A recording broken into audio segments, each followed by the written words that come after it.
let's move into number 9 because it's a big one. Of course, we have to talk about the quarterback position. We can't go a preview show without talking about the quarterback position. Now, Joel Klatt made a lot of headlines back in the draft back in last year's draft when he said that the Miami Dolphins should consider taking Michael Penix Jr. It would be a easy shift instead of paying Tua.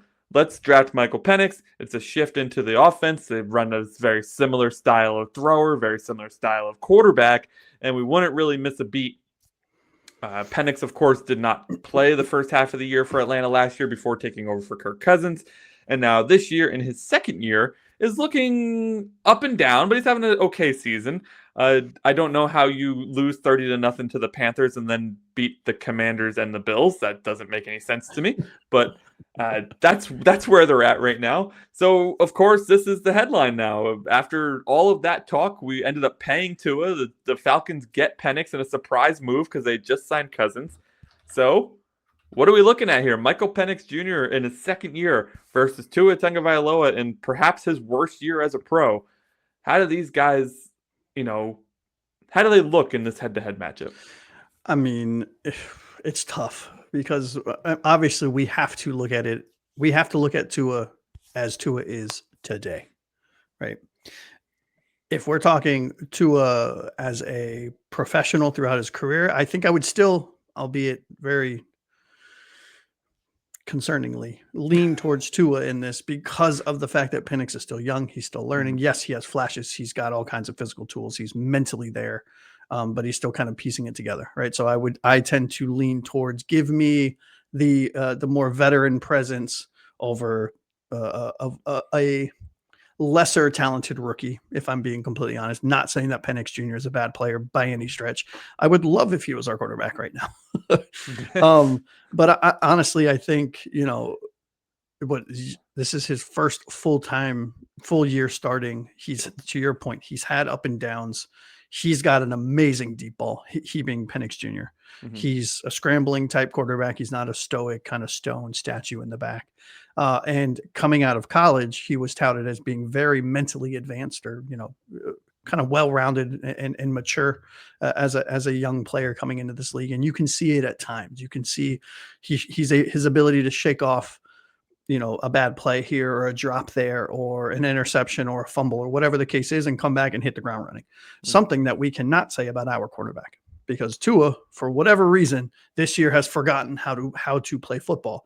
He's forgotten how to just let it go. He's forgotten how to do a lot of the fundamental things. Even and I went back and watched before I knew I was going to touch on this topic. I went back and rewatched a lot of the games this year so far over the last couple of days, and down to his fundamentals, his footwork, his shoulders are not in alignment. The way he's throwing the ball is off. His head placement is off. His eyes, he's locking onto his targets. He's throwing the ball high because of his fundamentals are not. It's really strange. I have no idea what's going on with Tua.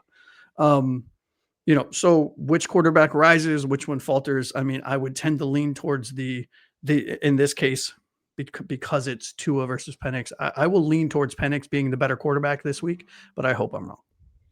Yeah, I mean, so far this season, Penix has really been a game manager. I mean, the offense runs through the running game. Mm-hmm. Bijan Robinson is an absolute superstar who we'll talk, of course, more about later on in a higher storyline. But also Tyler Algier is a good running back in his own right. Yes, he is. And he's had a pretty, I would call it a good season for a guy who's a backup running back.